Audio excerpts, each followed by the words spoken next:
Hello everyone, welcome to Kittu's blog. कसे आहे तुम्ही सगळे? मजेत? मी पण मस्त. तर आज आपण बनवणार आहोत साबुदाणा बटाट्याची चकली. तर यासाठी मी साबुदाणा काल रात्री भिजू ठेवलेला होता, बघू शकता भिजलेला आहे.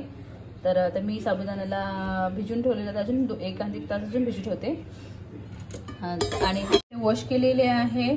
आता मी याला बटाट्याला उकडून घेते.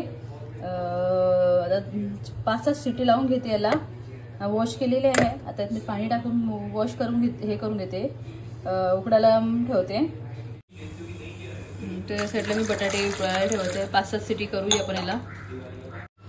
तर बघू शकता मी इतकं पाणी ठेवलेलं आहे. आता मी याला सिटी लावून घेते. तर इथे मी पाणी गरम करायला ठेवलेलं आहे आणि मी 1 किलो बटाटे घेतलेले आहे. अर्धा किलो साबुदाणा घेतलेला आहे. साबुदाणा मी का रातभर भिजवून ठेवलेलं होतं. तर झालेलं बघू शकता किती सॉफ्ट झालेला आहे साबुदाणा. तर इथे साबुदाणा बघू शकता मी रातभर भिजू ठेवलेलं होतं ओव्हरनाईट. छान सॉफ्ट झालेला आहे. आणि आता आपण इथे बघूया पाणी उकळी याची. पाणीला बघू शकता इथे बबल्स आलेले आहे. तर आपण साबुदाणा टाकूया. तर ह्या साईडला मी साबुदाणा टाकत आहे.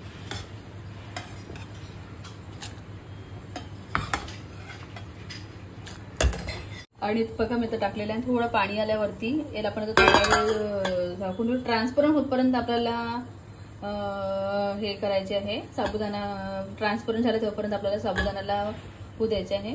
मी आता बटाटे पूर्ण सोलून घेते.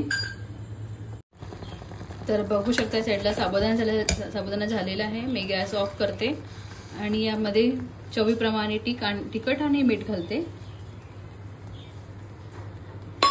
आणि एकत्र छान मिक्स करून घेते. तर बघू शकता या साईडला मी साबुदाण्यामध्ये मीठ आणि तिखट एकत्र मिक्स केलेलं आहे. लाल मिर्च पावडर आहे आणि मी आता हेच आपल्या बटाट्यामध्ये मिक्स करते दोघांनाही. छान एकत्र मिक्स करून घेते साबुदाण्याला बटाट्यामध्ये. बघू शकता इथे छान एकत्र मिक्स झालेलं आहे आणि मीठ पण बरोबर झालेलं आहे, मीठ आणि तिखट. चला आता आपण याचे चकल्या काढूया. अशा प्रकारचे हे घेतलेलं आहे. सगळं अशा प्रकारचे पातळ घेतलेलं आहे. याच्यात आपलं चकली करायची आहे. याला तर मी आता आतमधून ऑइल लावून घेते. या साईडला मी पात्राला छान ऑइल लावून घेतलेलं आहे. यात आपण हा मिश्रण टाकूया. आणि मिश्रण एकदम नाही का सॉफ्ट पाहिजे.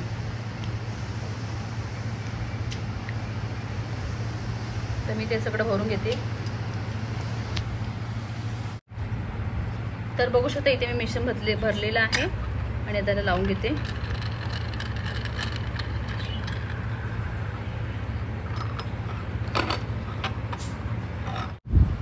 तर आता मी अशा प्रकारे चकल्या पाडलेल्या आहे. आणखी मी सगळीकडे पूर्ण करून घेते. तर बघू शकता आपण त्या दिवशी चकल्या बनवल्या होत्या. तर काही तुटलेल्या आहे, तर काही तुटलेल्या होत्या. तर मी थोडे आणले. तर बघू शकता वाढलेले आहे. तर आपण त्याला फ्राय करू. तर इथे मी साईडला तेल गरम करायला ठेवलेलं आहे. तर या साईडला तेल गरम झालेलं आहे. आपण चकल्या टाकू.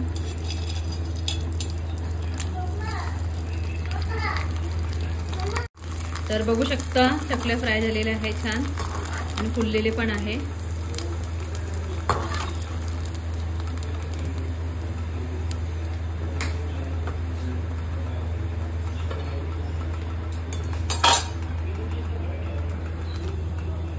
तर बघू शकते इथे छान फ्राय झालेले आहे आणि फुगलेले पण आहे.